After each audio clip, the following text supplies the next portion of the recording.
చెప్పండి. ఓం శ్రీ సద్గురుభ్యో నమః. ఈరోజు 18వ తారీఖు జూన్ నెల గురువారము 2026వ సంవత్సరము.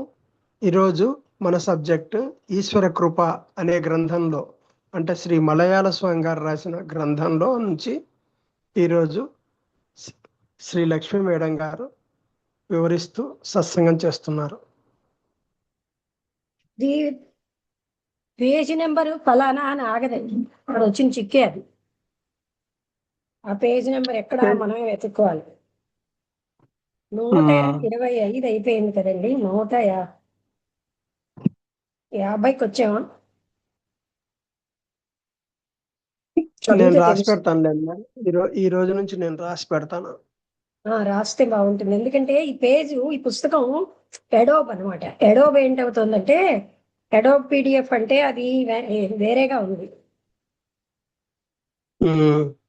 ఒకప్పుడు తెరుచుకోదు కూడా ఇది.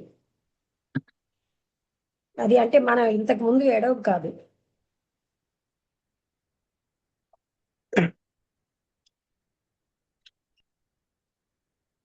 నూట 38 చదువుతాను. నేను అనుకోవడం అక్కడే ఆపేవాళ్ళని. నీకు వినిపిస్తోంది కదా? వినిపిస్తుందండి. అదే ఇవన్నీ ఇంగ్లీష్లో సంస్కృతం ఉన్నది. నాకు అది కష్టంగా ఉంది. లిటాలిక్స్ లో ఉంది. అందుకని ఇంగ్లీష్ లో సాంస్క్రిట్ అంటే ప్రొనౌన్సియేషన్ అది అది ఇటాలిక్స్ లో ఉంది, చిన్న చిన్న అక్షరాలతో. అదొకటి ఇబ్బంది అవుతుంది. నాకు మామూలుగా సంస్కృతంలో ఉంటే సులువుగా చదివగలను. అవును మేడం. ఏక ఏవ వాసం దశే జన శూన్యే జనేశ్వర న హసంతి ఏకయా బుద్ధియా న గాయంతి న రోదంతి. అంటే ఒంటరిగా కూర్చుని ఒక ప్రత్యేకమైన వేరే స్థితిలో ఆ అంటే తను ఆలోచనల్లో మునిగిపోయి, రామా నైదర్ లాఫ్స్, రాముడు నవ్వటం లేదు, ఏడవటం లేదు, పాడటం లేదు. ఇది అయిపోయింది కదండి. రాముడు ఏమీ చెయ్యట్లేదని దశరథుడు చెప్తాడనమాట. అప్పుడు దశరథుడు బాధపడుతూ ఉంటాడు. రాముడు తన స్నేహితులతో రిపీటెడ్గా చెప్తాడు, ఈ సమయాన్ని అంటే ముక్తికి సంబంధించిన విషయాల్లో మీరు వేస్ట్ చేసుకోకండి. ఈ విధంగా మీ కొడుకు యొక్క దుఃఖకరమైన స్థితి అన్ని దిశలలో పెరుగుతోంది. అందుకని దయచేసి ఆయనని ఇందులోంచి ఉద్ధరించండి దయతో అని. అంటే రాముడి యొక్క వైరాగ్యం, ఆయన కర్తవ్యాలతో ఏమీ సంబంధం లేకుండా ఒక రాకుమారుగా తన కర్తవ్యాలన్నీ చేస్తున్నాడు,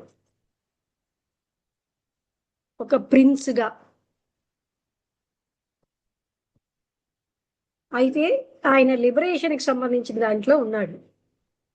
రాముడు అర్జునుడు రైట్ ఫిలాసఫీనే ఎక్స్ప్రెస్ చేశారు, రాంగ్ మూమెంట్లో అంటున్నారు. అది రాంగ్ మూమెంట్ అంటున్నారు. ఒకసారి ఉండండి.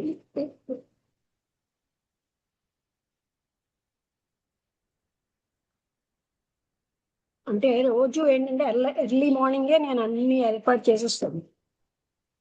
దానివల్ల అప్పటికి వర్షం వస్తుందో లేదో నాకు తెలియలేదు. ఇప్పటికీ వర్షం వచ్చే మేఘాలు వచ్చాయి. మేడం, పేజ్ నెంబర్ కన్ఫర్మ్ అయిందా అండి?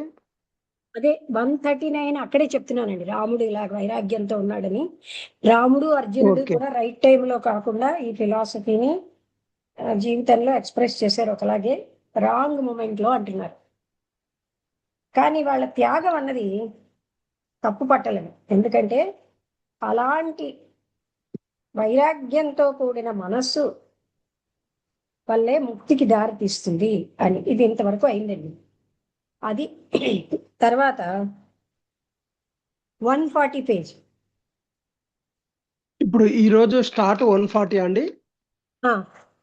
అంటే నేను వన్ సరే థర్టీ మేడం. సెవెన్ కూడా చదివాను ఎందుకేనా అని 140 నుంచి. ఇప్పుడు ఇప్పుడు ఇప్పుడు 140 రాసేస్తున్నానండి. ఓకే. అందుకని వశిష్ఠ గీతలో భగవద్గీతలో ఇద్దరూ కూడా ఈ రాకుమారులు త్యాగానికి, ఏ త్యాగం అయితే మహాత్ములు బోధిస్తారో అది వాళ్ళు సర్వము పరిత్యాగం చేశారు. ఎందుకంటే వాళ్ళ మానవాళి అంతటి ముక్తి కోసం. ఈ రినౌన్సియేషన్ అంటే త్యాగంతో కూడిన ఈ జీవితాన్ని బద్ధకం అని గాని పనికిరాందని గాని తప్పుగా అర్థం చేసుకోకూడదు. ఇది ఎక్కడ, ఎప్పుడు, ఏ విధంగా ఈ అల్టిమేట్ గోల్ ని అన్వేషించాలి అన్నది ముఖ్యం. మనస్తత్వము అనే హెడ్డింగ్ తో ఉంది మెంటాలిటీ.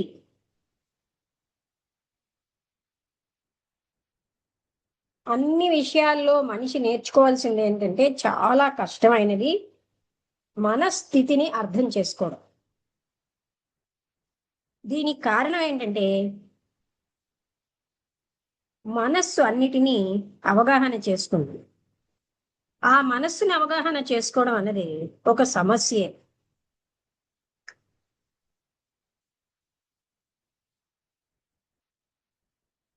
అయితే ఒక సుపీరియర్ ఇంటెలెక్ట్ అన్నది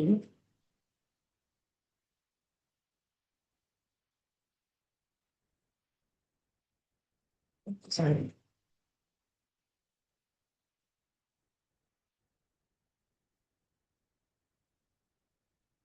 సోల్ కి అదేం చేస్తుందంటే మానసికమైన పనులని యాక్టివేట్ చేస్తుంది, యాక్యురేట్ గా చేయిస్తుంది.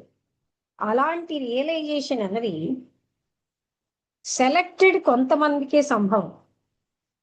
ఎవరైతే మానసిక స్థితిని దాటి వెళ్ళిపోయారో, ఆ ఏకత్వమైనటువంటి అనుభూతిలోకి వచ్చారో, ఆ చైతన్య స్థితిలోకి, ఏ రకమైనటువంటి ద్వైతము అన్న ఆలోచన లేకుండా వాళ్ళకే సంభవం. అంటే అర్థం ఏంటి? ఎవరో కొద్ది మందికే అని కాదు, ఎవరైనా స్థితికి వచ్చిన వాళ్ళందరికీ సంభవమే.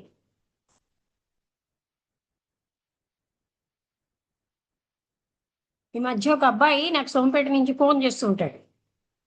ఇలా ఒక ప్రశ్న అడుగుతాడు, సమాధానం విని మరి ఏం మాట్లాడు. ఆధ్యాత్మిక పురోభివృద్ధికి ఏం అవసరం అన్నాడు. వైరాగ్యం అవసరం అని చెప్పేది. అది లేకపోతే శుష్క వేదాంతం అయిపోతుంది. అన్నిటి మీద మానసికంగా అన్ని వదలగలగడం అవసరం. ఇక్కడ ఫైనల్ మిస్టరీ ఈ రెండు పార్టీలలో అంటే పాలిటిక్స్ లో మనం కంపేర్ చేస్తున్నాం. ఒకటి ఏంటంటే రూలింగ్ పార్టీ, ఇది మరొకరి వ్యూస్ ని సపోర్ట్ చేయదు. అలాగే మనస్సు అన్ని పనులని చేసేటటువంటిది. అది దాన్ని అవగాహన ఆల్ యాక్షన్, దాన్ని అంటే అన్ని పనులని మోటివేట్ చేస్తుంది. దాన్ని అవగాహన చేసుకోలేండి. అది ఏ దానికి ఇష్టమో అదే చేస్తుంది, అదేమి ఇష్టమో అది మానేస్తుంది. ఇక్కడ నోట్ చేసినట్టుగా ఈ సూచనలన్నీ మానసిక ప్లేన్కి అతీతంగా ఉన్నాయి.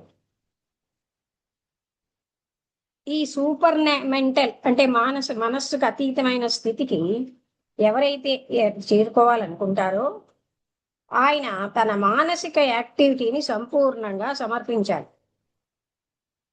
ఇలాంటి సంపూర్ణత మనస్సుని అర్పించడం అన్నది అంటే మన వాసనలు, పోగు చేసుకున్నవి, జ్ఞాపకం ఉంచుకున్నవి మిలియన్స్ కొద్ది గత జన్మలు, అవన్నిటిలోనికి ఉన్నవన్నిటినీ మనం తొలగించుకోవాలి. ఈ గత వాసనలు సంస్కారాస్ అంటున్నాం వాటిని. అవి అజ్ఞానంలోంచి పుడుతున్నాయి. వాటి యొక్క ప్రాక్టికల్ యాక్షన్స్ అన్నవి మనిషిని సంసారంలో బంధిస్తున్నాయి. ఈ ప్రాక్టికల్ పనులన్నీ కూడాను జయించడం వల్ల, అలాగే మానసికమైన మోటివేషన్స్ ని మన ఎదురుగుండా ఉన్నవి అప్పుడు వ్యక్తి అర్హుడవుతాడు తన యొక్క నిజమైన ఆత్మతత్వాన్ని తెలుసుకోవడానికి. అది సెల్ఫ్ రియలైజేషన్ అన్నది గాడ్ రియలైజేషన్ అన్నా, ముక్తి అన్నా, సెల్ఫ్ రియలైజేషన్ అన్నా ఒక్కటే అంటున్నారు. కానీ ఈ మనకిక్కడ మనస్సుని జయించడానికి ఏ ఇతర అధ్యయనాల్లో కూడా అవసరం లేదు. అదే సమయంలో భగవంతుణ్ణి తెలుసుకోవాలంటే మానసికమైన పవిత్రత అన్నది దానికి ఇది చాలా అవసరం.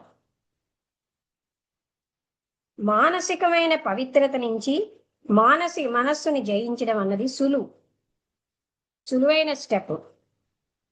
ఏదేమైనప్పటికీ మనస్సు లేని మనస్సు రహిత స్థితికి కొంతమంది మాత్రమే ప్రవేశించగలుగుతున్నారు. ఆ స్థితిని పొందినా సరే వాళ్ళ యొక్క అదృష్టం కొద్దీ మెంటల్ యాక్టివిటీని వాళ్ళు పొందుతున్నారు. అయితే ఇక్కడ ఏం చెప్తున్నారంటే మనం ఉపనిషత్తులు వేదాలు ఇవన్నీ చదవాల్సిన అవసరం కంపల్షన్ ఏమీ లేదు. అలాగే మనస్సుకు అతీత స్థాయిని లేకపోతే చేరాలన్న కంపల్షన్ లేదు. పవిత్రమైనటువంటి చైతన్యాన్ని దేర్ ఇస్ నో కంపల్షన్, అంటే ఎవరు కూడా మనని కంపెల్ చేయరు పొందమని. ఏదేమైనా ఇక్కడ యథార్థం చెప్పడం, ఆత్మ జ్ఞానం అన్నది బాహ్యంగా ఎవరు బోధించలేరు, లేకపోతే మెటీరియల్ నాలెడ్జ్ అంటే ప్రాపంచిక జ్ఞానంతో దీన్ని పొందలేం. దీనికి ఏమిటి అవసరం అంటే మనస్సుని పవిత్రత చేసుకోవడం అన్నదే అప్పుడు ఉన్న హ్యాపీ లైఫ్ అవసరం. దానికి ప్రీ రిక్విజిట్ ముందుగా అవసరమైనది అదే. అలాంటి పరిశుభ్రత అన్నది ఇంతకు ముందు మనం వివరించినట్టుగా సాధన చతుష్టయంలో చెప్పారు. ఈ 4 లక్షణాలని ఆత్మజ్ఞానానికి సంబంధించినవి పొందేక అంతర్గతమైన చూపుతో వ్యక్తి యొక్క సుప్రీం ఐడెంటిటీ ఆ పరమాత్మతత్వం తాను ఒకటే అని తాను ఇంకా నేర్చుకోవాల్సిందేమీ ఉండదు అది పొందేక. యదా తే మోహ కలిలం బుద్ధి వ్యతిరిష్యతి తదా ఘంటాసి నిర్వేదం శ్రోతవ్యస్య శృతస్య చ. అంటే నిరంతరాయమైన యోగిక్ ప్రాక్టీస్తో నీ భ్రాంతి అన్నది నీ జ్ఞానం వల్ల పోతుంది. అప్పుడు మీకు నేర్చుకోవాల్సిందంటూ ఏమీ ఉండదు. మీరు ఆల్రెడీ నేర్చుకున్న దానికి సంబంధం ఉండదు. ఎందుకంటే మీకు అక్కడ సంపూర్ణ వైరాగ్యాన్ని పొందేది.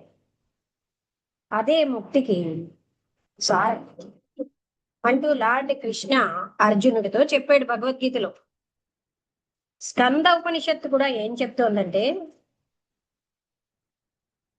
నా నిజం నిజవత్ భాతి, నా నిజం నిజవత్ భాతి అంతఃకరణ జంభనాత్ అంతఃకరణ నాశేన సంవిత్ మర సిహత హరి. ఇదేంటది సిహిత హరి. అది అంటే సూపర్ ఇంపోజిషన్ అన్రిఫైన్డ్ ఇంటెలెక్ట్ అన్న దానివల్ల వ్యక్తి యొక్క సహజ స్వభావం అన్నది మనకి అసలు మనకు ఉన్నది అది ఎప్పుడు ఆత్మతత్వం ప్రకాశిస్తూనే ఉంది. కానీ మనకున్నటువంటి అశుద్ధమైన ఈ మనస్థితి వల్ల అది కప్పబడిపోయింది. అలాగే ఈ తప్పుడుగా ఉన్నటువంటి ఈ శరీరం నేను అన్న భావన అది కూడా వినాశనం అవ్వాలి. నిన్న నేను చెప్పిన టాపిక్ మానవుడు మనస్సు ఇదంతా ఉన్నారు. అప్పుడు అతనికి ఏంటి వస్తుందంటే తానే పరమాత్మ అన్న రియలైజేషన్ వస్తుంది. ఎవరి ఇంద్రియాలైతే బాహ్యమైనటువంటి ఇంద్రియ సుఖాలతో ఉంటున్నాయో, సెన్సేషన్స్ అంటారు, వాళ్ళు ఎప్పుడు కూడా నిజమైనటువంటి ఆత్మతత్వాన్ని గ్రహించలేరు. మైత్రేయి ఉపనిషత్తులో ఇలా చెప్తున్నారు, సాబ్ధ స్పర్శ మయః ఏ అరిహ అమరిహ ఇవతే సహితః ఏషం సక్తః తు భూతామ న స్మరేత్ చాపరం పదం. అంటే ఈ ఆనందాలు ఇంద్రియాలకు సంబంధించినవి, అవి మనిషిని బానిస చేస్తున్నాయి. ఎంతకాలం అయితే మనిషి ఇంద్రియ సుఖాలకి బంధితుడైపోయి ఆ ఆనందాలలో మునిగిపోతున్నాడో, ఆయనకి తన యొక్క అల్టిమేట్ రియాలిటీ ఒక్క ఏమంటారు గ్లింప్స్, అంటే ఒక్క చూపుగా మాత్రం దొరకదు. అంటే ఆ మాత్రంగా కూడా ఆయనకు సంభవం. అంటే ఇంద్రియ సుఖాలలో మునిగిపోయిన వ్యక్తికి ఆ రకమైనటువంటి ఆత్మానుభూతి యొక్క ఝలక్ కూడా దొరకదు. అదే స్క్రిప్చర్స్ మనకి అడ్వైజ్ ఇస్తున్నాయి. తపసా ప్రాప్యతే సత్వం, సత్వాత్ సంప్రాప్యతే మనసా ప్రాప్యతే హి ఆత్మా, ఆత్మా ఆత్మాపత్య నివర్తతే. అంటే తపస్సు ద్వారా మన యొక్క ఇంద్రియాలకు సంబంధించిన బుద్ధి పరిశుద్ధం అవుతుంది.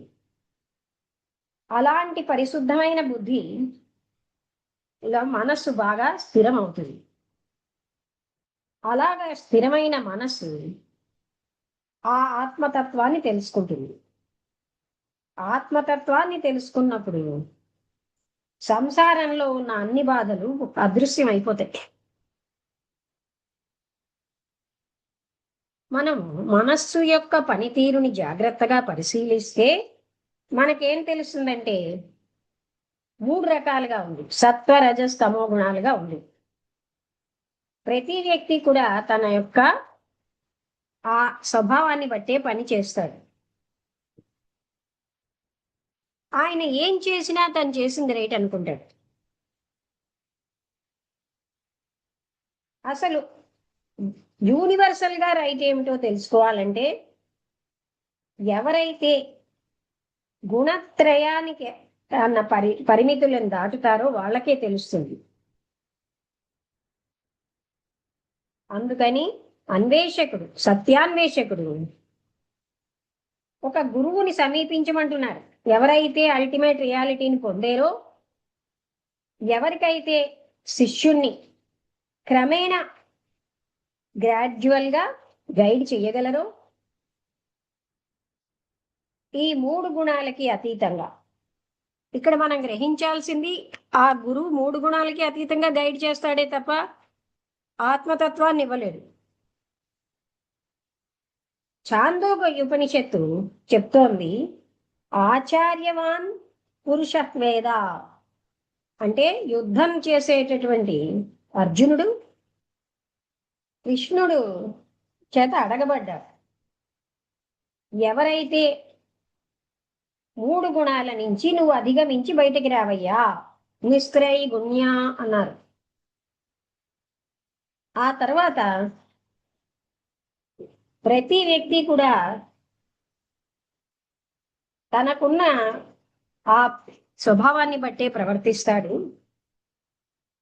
ఆయనకున్న ఈ ఇన్హెరిటెన్స్ అంటే ఆయన జన్మల నుంచి వచ్చిన దాంతోటే ఆయన విశ్వాసం కూడా ఉంటుంది. అంటే గత జన్మలో ఎంతో మనకి భగవంతుడి కోసం తపన ఉంటే ఈ జన్మలో మొదలవుతుంది. గత జన్మలో ఇంద్రియ సుఖాలే ముఖ్యం అనుకుంటే ఈ జన్మలోనే అలాగే ఉంటాం.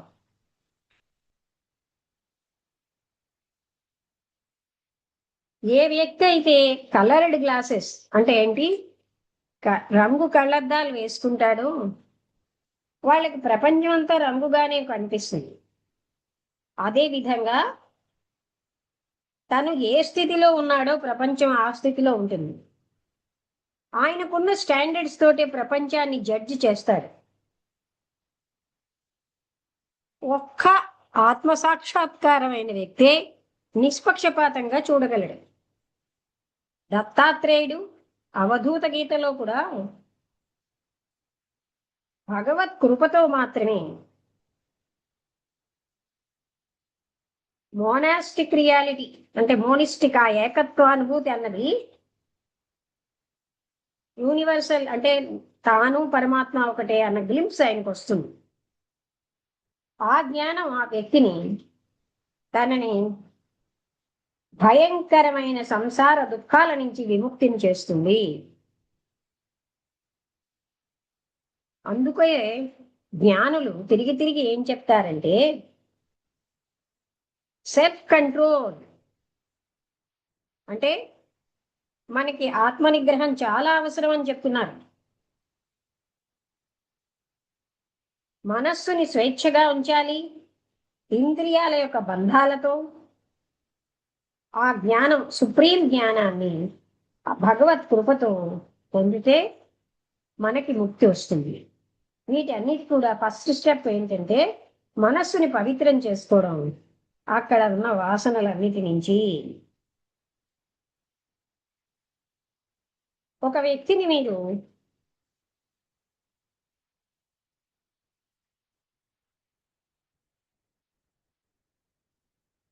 రేపు పొద్దున్న వరకు మీరు టాయిలెట్ వెళ్లకుండా కూర్చోండి అని మనం అడగలేం.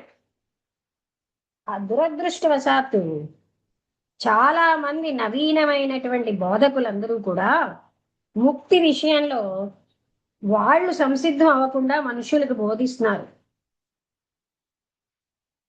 అందుకోసమే మనకి ఈనాడు కావలసింది ఏంటంటే ఆత్మజ్ఞానానికి కావలసినటువంటి ఒక ఎలివేట్ చేసుకోవాలి. దానికి తగిన పరిస్థితిని మనం పొందాలి.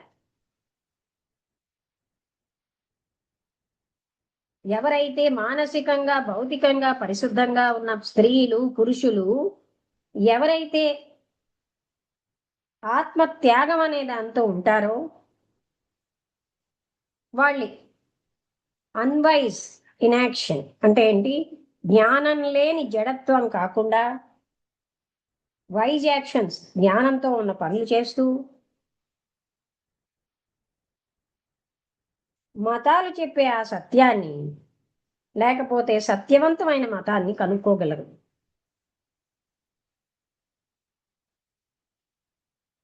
సత్యాన్వేషకులు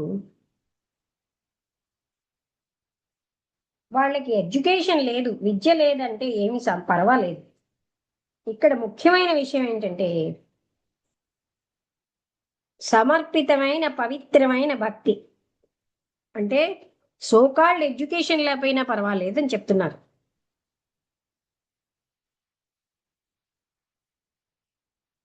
ఈ విధంగా ఆధ్యాత్మికమైన తపన, సాంఘికంగా సేవ చేయడం రెండు అవసరం. ఎవరైతే త్యాగం అన్న మార్గాన్ని ఎంచుకుంటున్నారో స్త్రీలు పురుషులు వాళ్ళకి మిగతా మానవాళికి కూడా జ్ఞానాన్ని ఇవ్వాల్సిన అవసరం ఉంది. ఆ శాశ్వతమైనటువంటి జీవితం యొక్క లక్ష్యాన్ని చెప్పాలి. నిస్సందేహంగా అవసరం వచ్చినప్పుడల్లా వాళ్ళకి ఖాళీ టైం దొరికినప్పుడు వాళ్ళు యాక్టివ్ వర్క్ సంసిద్ధంగా ఉండాలి.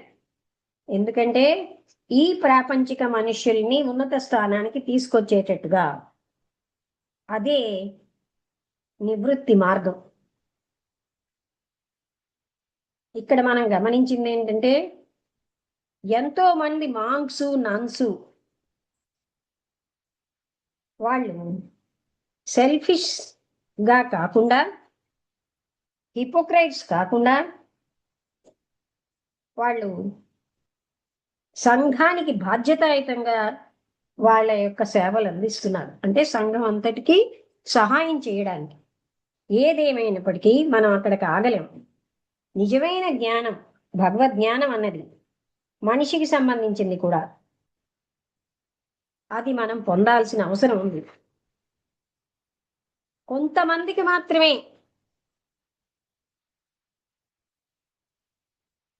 సెల్ఫ్ రియలైజేషన్ పొందడానికి వాళ్ళకి వే ఆఫ్ యాక్షన్ అన్న దాన్ని, పనులు అనే దాని నుంచి అధిగమిస్తున్నారు.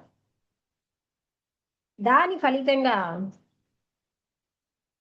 వరల్డ్లీ యాక్టివిటీ అంతా ఆగిపోతుంది. తన మనస్సుని పవిత్రం చేసుకున్నాక యోగిక్ ప్రాక్టీసెస్తో, అలాగే మంచి పనులు చేయడం ద్వారా జ్ఞానులు తాను భౌతిక శరీరం కాదని, ఆ పరమాత్మలో తాను ఒక భాగం అని తెలుసుకుంటారు. అప్పుడు వాళ్ళకి రియలైజేషన్ వస్తుంది. ఎలా అయితే ఒరిజినల్ కాటన్ అది తెల్లగా ఉంటుంది, అది రకరకాల రంగులతో కలరింగ్ వేయడం వల్లే వస్తుంది. మనిషి సహజంగా తాను పరమాత్మ అయి ఉన్నాడు, స్వేచ్ఛగా ఉన్నాడు, శాశ్వతుడై ఉన్నాడు. కానీ ఆయనకి తాను బాడీ, తాను శరీరము, తాను మనస్సు అనుకోవడం వల్ల, తానే ఫీలింగ్స్ అనుకోవడం వల్ల ఆ పవిత్రతని మీద ముసుగేస్తున్నారు. ఏ మాత్రం కలర్ వేయబడని సెల్ఫ్ను, ప్రదూషణం కాని దాన్ని, తాను అన్నిటికీ తాను అన్ని ఆ సెల్ఫ్ అయి ఉందని భావించి నిస్పృహలోకి వెళ్ళిపోతున్నాడు.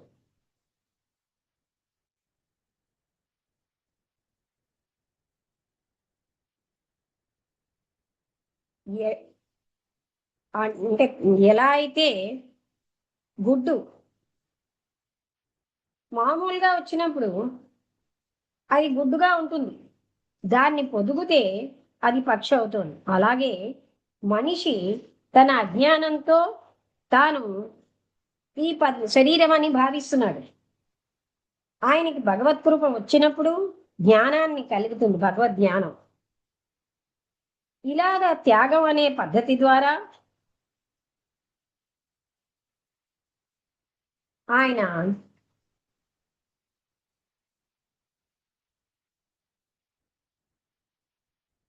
ఆయనకప్పుడు ఎంతో ఆనందంగా అన్ని జీవుల యొక్క ఇది తెలిసిపోతుంది. అందుకని ఈ అజ్ఞానం అన్న తెరని తొలగించాలంటే అది మనిషిలో దుఃఖాన్ని తెస్తుంది.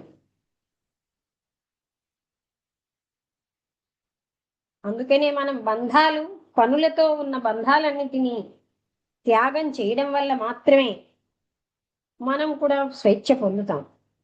కృష్ణుడు కూడా ఏం చెప్పినాడంటే, నిజమైన జ్ఞానం